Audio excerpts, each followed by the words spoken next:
اے مشتاق کی آنے والی ایپیسوڈ میں دیکھیں گے کہ دعا پارٹی ختم ہونے کے بعد مستجاب سے کہتی ہے کہ میں بڑی خوش ہوں کیونکہ مجھے اللہ نے ایک بار پھر زندگی دی ہے، اور لگتا ہے کہ اللہ نے مجھے اس بار زندگی اس لیے دی ہے کہ میں مستجاب کی زندگی میں واپس آ سکوں، اور اب تو میرا جلسی سے ہاتھ تھام لو، میں اور انتظار نہیں کر سکتی۔ لیکن مستجاب یہ سن کر رونے لگتا ہے اور دعا سے کہتا ہے کہ میں اصل ایمان کی طرف نہیں آیا تھا جو تم مجھے سمجھ رہی تھی، میں تو صرف اور صرف تجھے چرا کر لے جا رہا تھا، اور وہ گولی تمہیں نہیں مجھے لگی تھی۔ یہ سن کر دعا حیران ہو جاتی ہے اور مستجاب کہتا ہے کہ میں تمہاری زندگی میں اب کبھی نہیں آ سکتا۔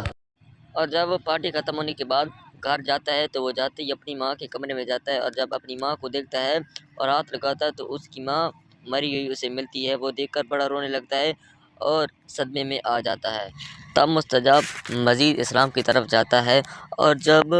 دعا اور اس کے گھر والے اس کی ماں کی خاطر خوانی کرنے آتے ہیں تو مستجاب دعا سے کہتا ہے کہ مجھے میرے لیے کہنا یہ مشکل ہے، لیکن میں بڑی ہمت سے کہہ رہا ہوں کہ تم میرا انتظار نہ کرنا، شاید میں اب ساری زندگی نہ لوٹوں۔ وہ یہ کہہ کر یہاں سے چلا جاتا ہے، اور وہ اب کہاں جائے گا؟ وہ اب مسجد میں جا کر بیٹھ جاتا ہے اور وہاں اللہ کی عبادت کرنے لگ جاتا ہے، اور اللہ کی رضا کے لیے ساری زندگی وہاں بیٹھنے کا ارادہ کر لیتا ہے۔ دعا یہ سن کر رونے لگ جاتی ہے۔